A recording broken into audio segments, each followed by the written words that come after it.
Hey, cette nouvelle vidéo intitulée "Ça dure combien de temps la séparation donc des FJ?" Alors, avant de répondre à cette question qui revient quand même assez régulièrement en coaching, faut quand même replanter un petit peu le décor.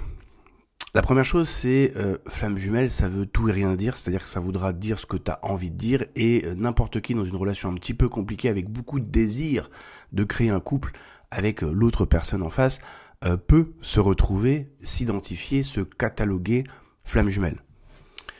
Et donc du coup le problème ici ça va être l'attachement psycho-émotionnel qu'on va mettre sur la croyance flamme jumelle, se croire flamme jumelle, puisque ça veut dire que tu vas adhérer à la direction que le récit flamme jumelle te propose et qui corrobore et plaît à tes croyances, donc au niveau de l'inconscient.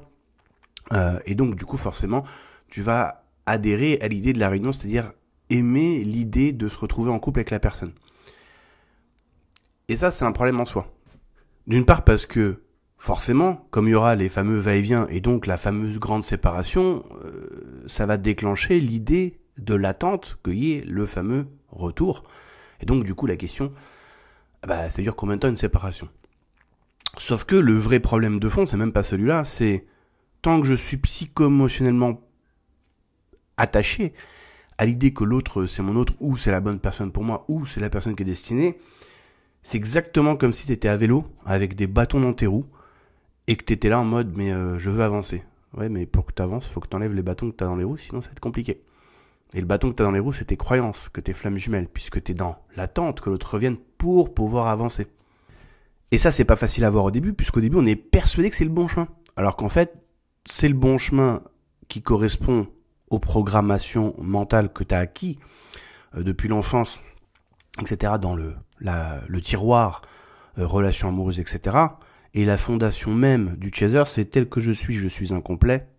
Et pour être pleinement complet, donc dans mon pouvoir, ou pour avoir le vélo qui avance, j'ai besoin d'être accompagné par la bonne personne. Ou je m'autoriserai à me transformer en Hulk au contact de la bonne personne. Et du coup, on en vient à cette question, ça dure combien de temps la séparation? Ça va durer le temps que tu as envie que ça dure, puisque tant que tu es toujours dans le moi je veux prendre mon vélo, je veux avancer, mais bon, il y a des bâtons dans les roues que je vois pas trop, mais je sens que je suis bloqué. Et que du coup, tout ça, ça va s'arranger quand l'autre il va revenir. Tu peux attendre 6 mois, tu peux attendre 10 ans, tu peux attendre 30 ans. Et le problème dans cette attente, c'est que comme j'adhère au discours flamme jumelle qui me dit que du coup, grâce à un travail sur moi, patati, patata, l'autre reviendra et donc du coup, il y aura la réunion puis la fusion, je me place par choix. Alors, choix déjà, décidé par ton inconscient, mais en plus du choix de l'inconscient, nous on est là, on caresse le choix de l'inconscient dans le sens du poil, tu vois, en mode, ouais, vas-y, c'est bien, on veut aller sur cette voie-là. Du coup, ça me place dans, j'attends ce fameux jour qui peut arriver, demain, comme jamais. Pardon, oui, j'ai vraiment dit ça. Voilà, et donc du coup, pendant ce temps-là, je choisis de mettre ma vie sur pause. Je choisis de laisser passer tout un tas d'opportunités. Déjà, d'être heureux par soi-même, juste parce que tu le vois bien et parce que t'es né pour être heureux, Et ensuite, soit avec le couple avec lequel t'es déjà, ou alors avec un autre couple plus tard. Et ce qu'il faut aussi regarder, c'est la chose suivante.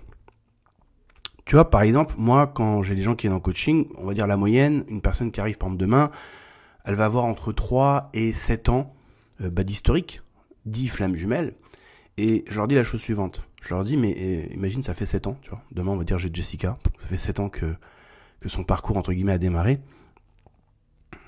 Et je lui dis, est-ce que tu es prête encore à mettre 7 ans de plus sur la table en espérant que l'autre revienne pour que tu enfin aies ton Saint Graal? Saint Graal qui est déjà en toi mais que tu vois pas, c'est-à-dire que ton soleil, ton bien-être, ta complétude, après chacun appelle ça un petit peu comme il veut, est déjà là en fait, tu es juste bien enfermé dans un coffre-fort que tu as décidé de fermer parce que tu ne veux pas l'ouvrir par toi-même, parce que tu as trop peur de ce que ça va te demander de changer dans ta vie. Et ça, c'est du 100% garanti chez tous les chasers. Je te garantis que c'est toujours le même problème. Le chaser est bloqué en lui-même, mais en se croyant libre. C'est un peu comme le runner, quoi. Faut pas croire, les deux sont extrêmement similaires sur pas mal de points quand il s'agit de fondation psycho-émotionnelle ou / inconsciente. C'est des êtres humains, donc forcément on va retrouver beaucoup de choses similaires. Comme par exemple, on dit ouais, le runner se nourrit du regard des autres. En général, c'est vrai, mais le chaser se nourrit du regard de l'autre. Il y en a un qui est dans la polygamie et un qui est dans la monogamie, c'est tout. Mais c'est le même principe psycho-émotionnel. C'est j'ai un manque en moi que je vais tenter de combler au travers du regard de plusieurs personnes ou alors d'une personne en fonction des cas.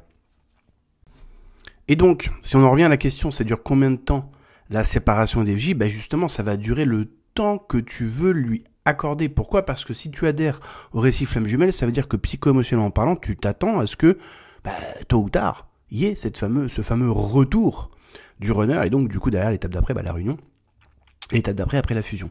Sauf que ce laps de temps entre, on va dire là maintenant, t'écoutes la vidéo, et puis quand ce retour du runner reviendra, le problème c'est qu'on est encore dans l'incertitude. Est-ce que ça va arriver? Si oui, quand? Et combien de temps ça va durer? Ça c'est les trois questions qui soulèvent un peu. Mais surtout, que voici ce qui va se passer. Des retours du runner. Mais c'est évident qu'il va y en avoir. C'est évident que tu vas à un moment donné avoir... Alors après, ça dépend aussi de ce qu'on met dans la case retour, parce que, encore une fois, je te dis, c'est ce que j'entends en coaching, quand ils me disent, ouais, le runner est revenu, je lui dis, revenu, c'est-à-dire, comment? Ah il a regardé ma story, tu vois, je veux dire, il y a des gens qui classent le retour d'un runner ou un va-et-vient d'un runner par, il a regardé ma story, ou elle a regardé ma story. Donc tu vois, là aussi, on tombe dans n'importe qui classifie ce qu'il veut, en fait. Pour moi, un retour, c'est un retour normal d'une personne qui t'appelle, quoi, tu vois, ou qui t'écrit, tu vois. Donc des retours, c'est-à-dire des reprises de contact sous différentes formes. J'ai regardé ta story, je t'ai envoyé un texto, je t'ai envoyé un mail, je t'ai appelé au téléphone, enfin bref, des trucs comme ça. Bref, en gros, un signal de vie de la part du runner envers le chaser, va y en avoir. Et donc, à chaque fois qu'il y a un signal de vie comme ça de la part du runner, toi, tu te dis, ça y est, puisque entre-temps, t'as vu des vidéos, t'as lu des bouquins, t'as fait des soins énergétiques, enfin bref, t'as fait des choses pour avancer et te sentir mieux. Donc, ça va automatiquement, clic, déclencher c'est peut-être le bon retour, ou c'est peut-être cette fois-ci la bonne, tu vois. Mais pendant que tu fais tout ça, t'es encore dans le game, en fait, t'es encore le hamster dans la roue. La roue tourne, c'est vrai, mais elle va nulle part, en fait. Et donc, du coup, combien de temps peut durer cette séparation? Ça va dépendre du temps que tu as envie de lui allouer. Tout comme la situation psycho-émotionnelle dans laquelle tu es maintenant, c'est toi qui décides combien de temps tu veux lui allouer.